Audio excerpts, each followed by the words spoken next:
Well, John, I can't imagine you've got many words after that one. No, really difficult to summarise. Really difficult to summarise hearing with the players.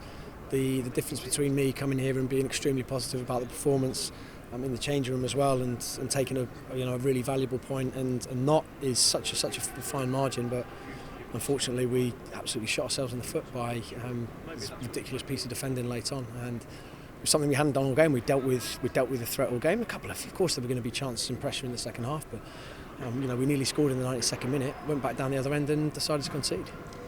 20 seconds left on the clock, and the manner of the goal must be incredibly frustrating for you as well.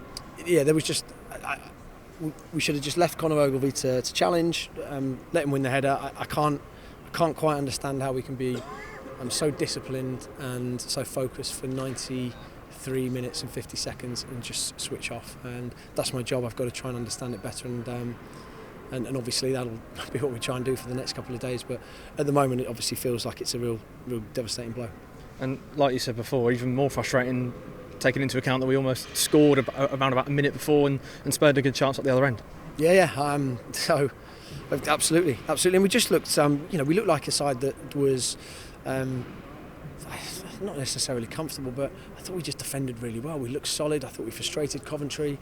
We restricted them to relatively few chances. To be honest, I thought we were the better side in the first half. Second half naturally was a bit different, but when you get to the 90th minute and you think, okay, we've got 4 minutes to see. It wasn't even an 8 minute and 9 minutes. We've got 4 minutes to see out. We've got another 20 seconds to see out.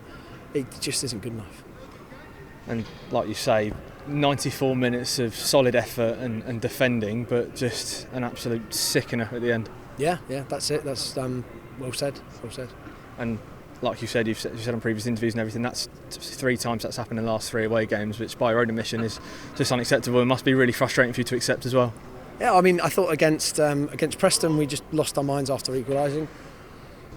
Against Millwall we just didn't defend the second phase of a set play well enough, but I thought once we equalised we were okay in the game, and today it was so bizarre. It's just one moment towards the back end of the game. We hadn't done it all game. We just dealt with that threat really well. There wasn't once in the entire game where Cohen and Connor went for the same ball and ended up with the right wing, whoever's playing there at the time, slipped in, and that's something we have to figure out, that we need to do better in the next 5 games. We can't afford to do it. And that's 3 points that we've dropped from really, really good positions, particularly frustrating today because I think Coventry is such a good side, and we were the better side in the first half and showed some real qualities in the second half as well. And how much more disappointment is there to it? Because, like you say, it's a really good performance, and 20 seconds before you're coming away with a valuable point at a tough place to come as well. Yeah, that doubles everything up. Just obviously the nature of the winner, the time that was scored. It's just ludicrous.